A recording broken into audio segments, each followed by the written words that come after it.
بسم اللہ الرحمن الرحیم۔ صرف 5 منٹ کا مدرسہ قرآن و حدیث کی روشنی میں 11 رجب المرجب۔ نمبر 1، حضرت طلحہ بن عبید اللہ۔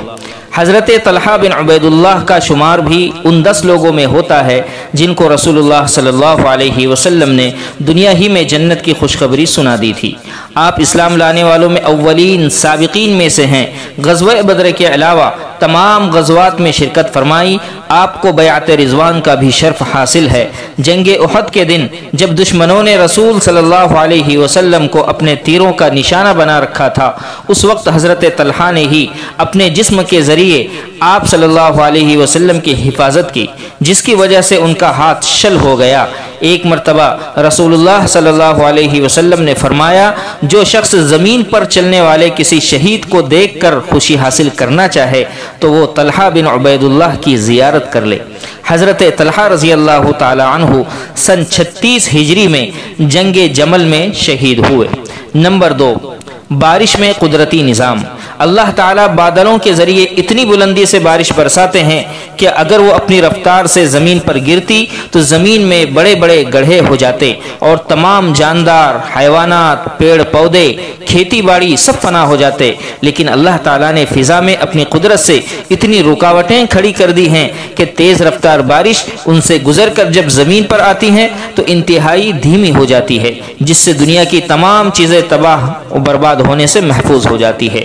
بے شک یہ اللہ کا قدرتی نظام ہے جو بارش کو اتنے اچھے انداز میں برساتا ہے، سبحان اللہ۔ نمبر 3، بیوی کی وراثت میں شوہر کا حصہ۔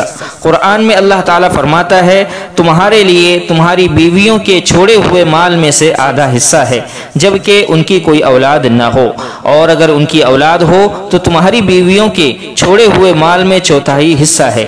تمہیں یہ حصہ ان کی وصیت اور قرض ادا کرنے کے بعد ملے گا۔ نمبر 4، مسکراتے ہوئے ملاقات کرنا۔ حضرت جریر رضی اللہ تعالی عنہ فرماتے ہیں کہ میرے اسلام لانے کے بعد رسول اللہ صلی اللہ علیہ وسلم نے مجھے کبھی بھی کسی بھی وقت اپنے پاس حاضر ہونے سے نہیں روکا، اور جب بھی مجھے دیکھتے تو آپ صلی اللہ علیہ وسلم مسکراتے تھے۔ نمبر 5، ہر مہینے کے 3 روزے۔ رسول اللہ صلی اللہ علیہ وسلم نے فرمایا، ہر مہینے 3 دن کے روزے رکھنا عمر بھر روزہ رکھنے جیسا ہے۔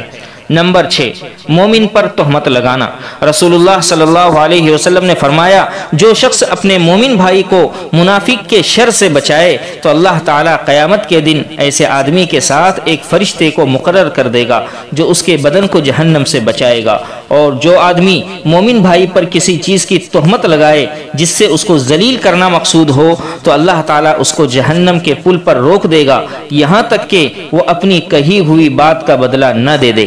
نمبر 7، دنیا کی عمارتیں۔ رسول اللہ صلی اللہ علیہ وسلم ایک مرتبہ ایک گنبد والی عمارت کے پاس سے گزرے تو فرمایا، یہ کس نے بنایا ہے؟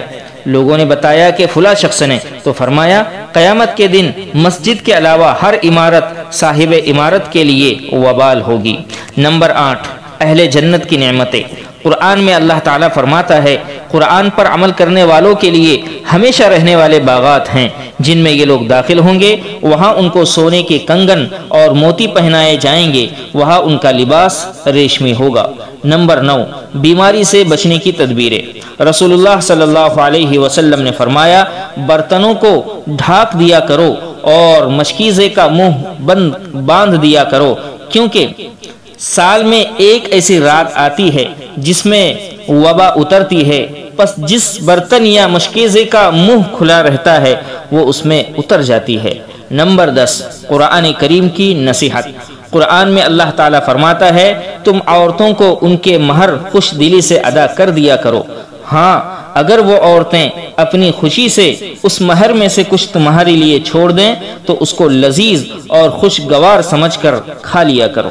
اللہ تبارک و تعالی ہم سب کو عمل کرنے کی توفیق نصیب فرمائے، آمین یا رب العالمین۔